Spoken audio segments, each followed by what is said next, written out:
our outage management systems. This could be a place of devastation too. Hide from the wind, run from the water.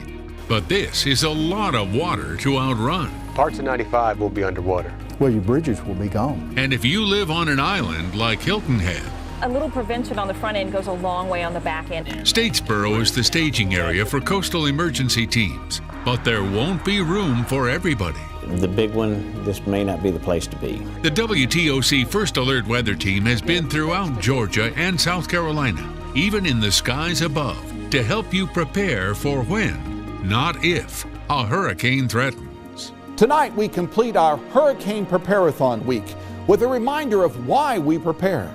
The reason: New Orleans 2005, Charleston 1989, Savannah in 1893.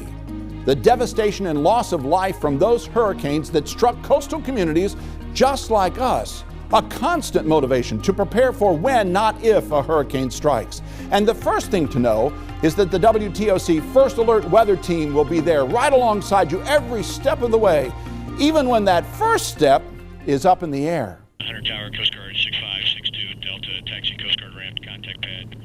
The impact a hurricane has on our area has everything to do with geography, water, trees, flatness. But those are characteristics that are tough to understand from the ground. It's not something they do every single day. So we convinced E5 Alan Smith and Commander Tim Eason to help us get the wider perspective on the area from the sky. Alan Smith is in charge of making sure we don't fall out of the chopper. I'd have liked to know if somebody may have gotten sick before. I'd have had some stuff available for that, but other than that, we're good to go. Understand, 6562, clear for takeoff. What's immediately apparent to a novice in the sky is Commander Eason's perspective every day. I think living in the area, you lose sight of the fact that Savannah really is surrounded by so much water and so much marshland. Even though Savannah's inland, we're essentially surrounded on 3.5 sides by the marsh and the major waterways to the north and to the south, and obviously the ocean to the east. What happens when the water pushes ashore is one of the primary concerns in a hurricane. If you want to get a slight sense of that impact, think about the road to Tybee. And if you've ever been around Savannah on a flood tide or a spring tide, when Highway 80 has water across it, you realize it doesn't take a whole lot of water to block the roadways. Because remember, that water that's coming down the Savannah River's got to go somewhere. Disaster mitigation expert Chuck Watson says Savannah is a peninsula, much like Florida, a situation compacted by the fact that there are few highways and roads leading away from the coast. It's a pretty scary view. And in fact, if you look at this graphic, you can see something you don't see from the ground, and that's that Savannah, it's actually trapped between the Savannah River and the Ogeechee River. And in fact, as you get further east, you're actually trapped between the Forest River and the Savannah River, which is much narrower than you might actually think. There's a line from the Talmadge Bridge to 204, the Savannah Mall area, where you're actually, if you're east of that line, you're trapped. There's almost no way to get off of this peninsula because you're having to go right through downtown Savannah. We've got this big bottleneck right in the middle of downtown Savannah. You add some rain into that, and we get a little rain shower, streets start to flood and get blocked. You have an accident, even a fender bender, and you've turned our minimum evacuation time of maybe 10 to 12 hours suddenly becomes 36, 48 hours, which could be catastrophic because the worst thing is to have people trapped on the roads when you have a storm coming. With the roads clogged and the wind and water headed in, you might look to the sky to help you get out, but the sky will be empty. So one thing that you have to remember, that these guys are here to rescue you, but not all the time. They have to evacuate like everybody else so their equipment doesn't get damaged when a storm rolls in. As the actual hurricane proper is blowing through, we're not going to have aircraft up there pulling people off of rooftops at that point. At that point, it's too late. They need to happen before or after. We can't knowingly endanger everybody, air crews, all of our people, and our response capability. Because people didn't listen to the calls early enough. So that's one of the things that's most important people understand, is that if they're waiting for it to be a life and death situation, there's no guarantee that we would be able to come out at that point. And we'll pre-stage our aircraft somewhere out of harm's way. And ideally, again, predicated on the path of the storm, the desire is to bring the aircraft back on the backside of the storm. And then as soon as the storm passes through, we'll launch everything that we have to get back there and to be able to help people as best we can. Commander Eason is born and raised in Savannah. He remembers when Hurricane David just brushed the coast in 1979. He also remembers the painful evacuation for Hurricane Floyd, and he fears that experience might influence people's planning. We actually had a mass evacuation, and I-16 was a parking lot, and the storm wound up not even coming close to Savannah. And a lot of the long-term residents tend to remember that and think, why would I evacuate when the storm's not really going to hit, no matter what the forecast track says. When, not if, a hurricane comes our way, the best advice we can give is to follow the example of people who have planned and dealt with hurricanes before. Here's what Commander Eason will do. Well, the first thing that comes to my mind is my family's safety. I'm not going to have the option. I'm either going to be here or I'm going to be with the aircraft as we're repositioning the aircraft, but I want to make sure that my family is out of harm's way. Throughout our broadcast tonight, I'll tell you the handful of things you need to do to keep you and your family safe. The first thing is to download the WTOC First Alert Weather app and call 912-201-4500 or log on to chathamemergency.org to register for emergency notification.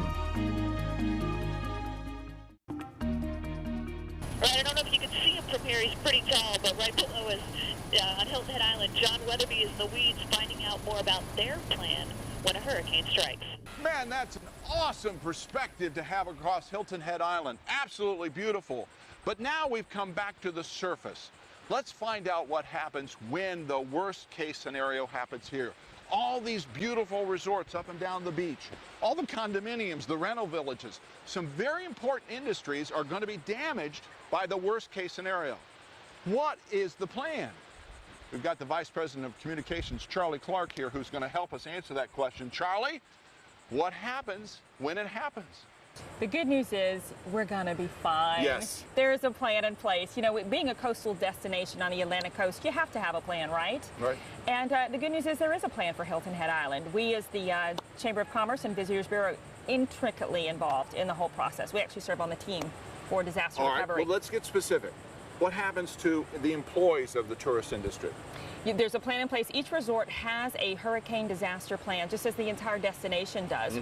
We talk to guests. You know, when you have this many guests on an island at one time and something should happen, how do you reach them? How do you contact them? There's a plan for that as well. We work specifically with each resort, with each hotel. We serve in the bunker with the emergency management team to make sure guests are aware, everyone's safe, and that recovery starts to happen. And we get them off the island. Absolutely, we get them off the island. How quickly do we get them back? We get them back very quickly. In a world of social media, thank goodness, it's very easy to communicate with folks just what the island looks like. You know, sometimes you're not in it in the moment. You can't see it. So social media, as well as our conduits with the emergency management team, give us the opportunity to talk to not only the guests that are on the island, but the businesses that are here. You know, statistically, over half of businesses, believe it or not, don't come back. Well, I was going to ask you about Katrina. None of the businesses seem to come back. Of course, about half did. Everybody wants to come back to Hilton Head Island, right? Everybody wants to come back, and the key to coming back, especially for the business community, is you got to be prepared.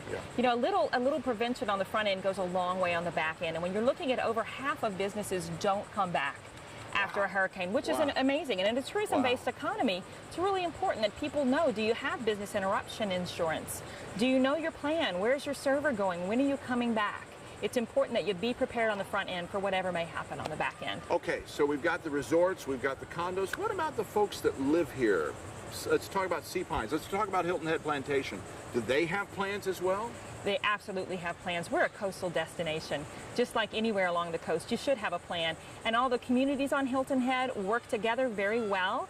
As a Chamber and Visitors Bureau, we work very, very closely, not only with our resorts, but our residents as well, and have a direct contact in with the emergency management team in the governor's office. And the other part of that equation is it's the Hilton Head Bluffton Chamber of Commerce. What about our friends on the other side of the sound? Business doesn't stop at the bridge. Neither does preparedness. No, it doesn't. Yeah, neither does preparedness. So working together, we all work together as a team when it comes to evacuation, getting the word out. You know, half of the battle today is making sure people understand when it's safe to come back, and we have a plan in place to communicate that to residents as well as to potential visitors. Are you one of the first people back on the island?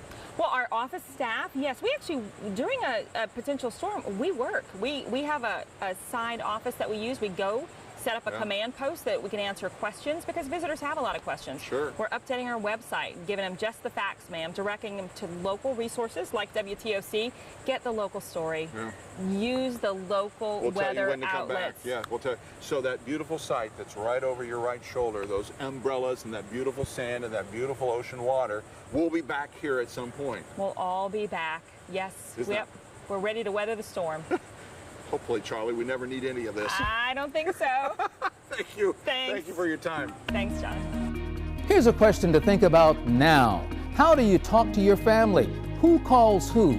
Those are questions to ask and answer before there's a crisis. Make a family communications plan, and don't forget, you're much more likely to get a text to go through than a phone call.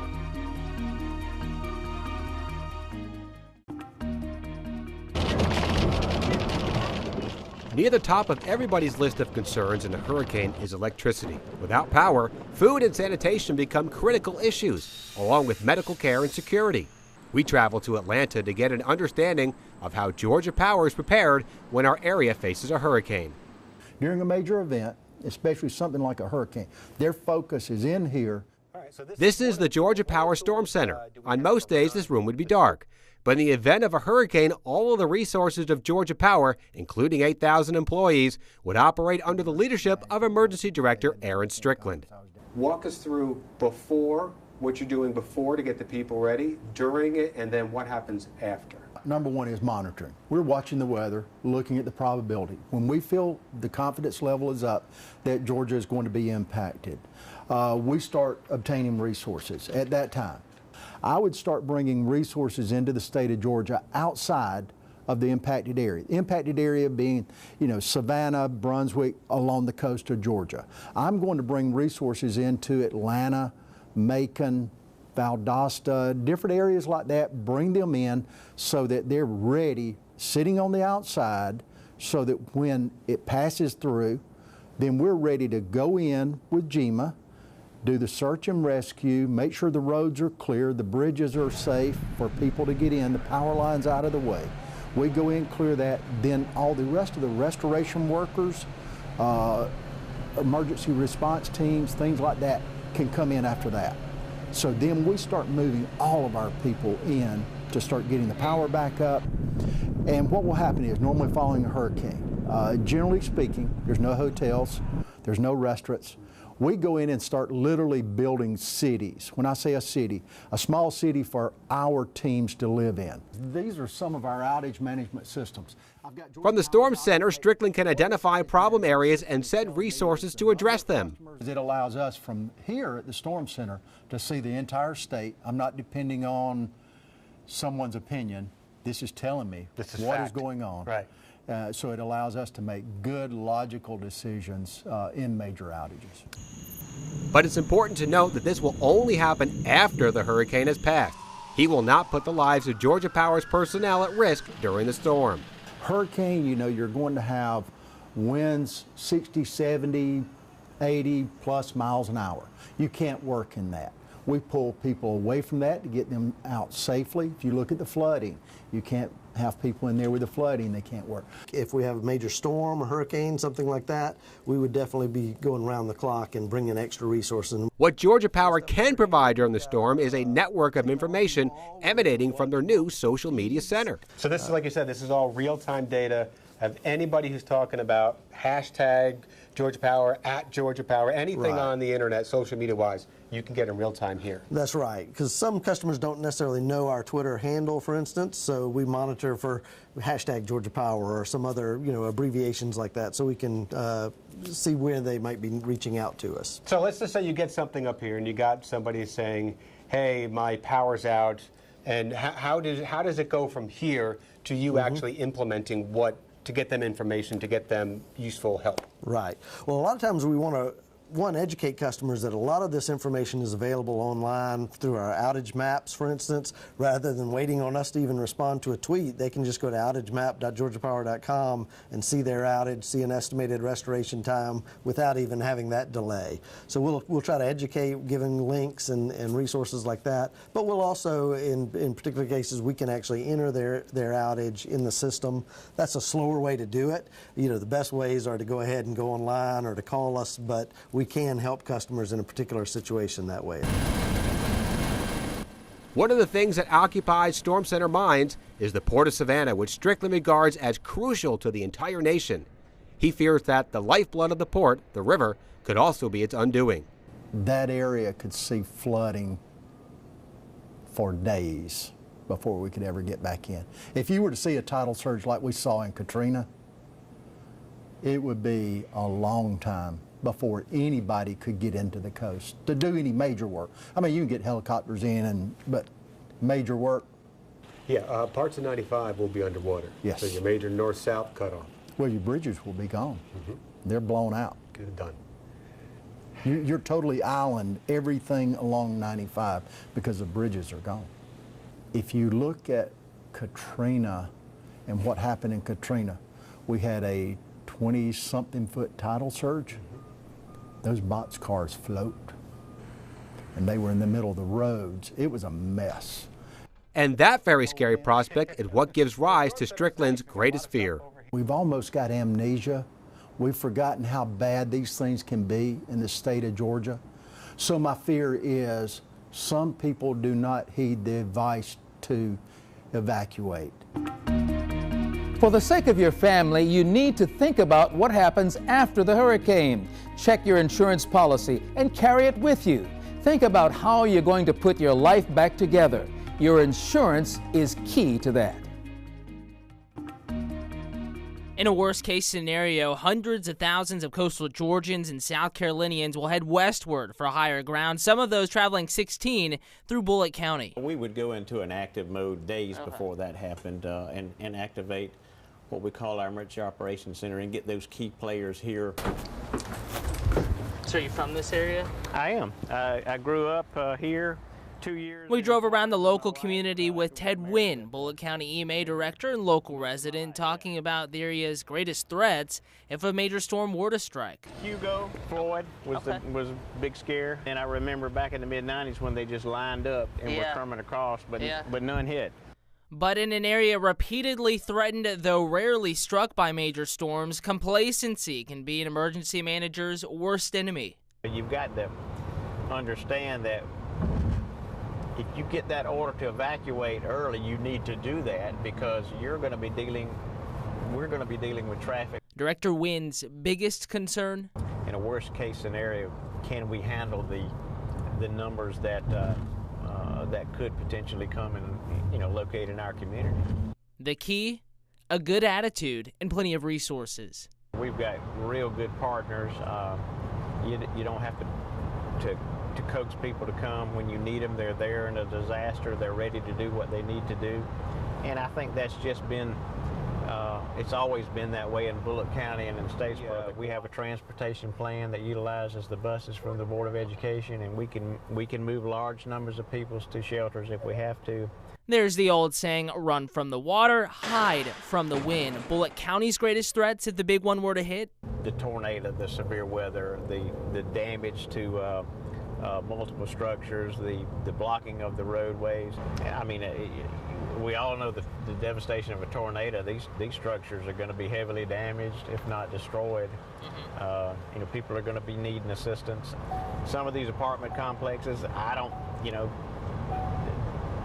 they probably would not be able to survive if a massive tornado hit them.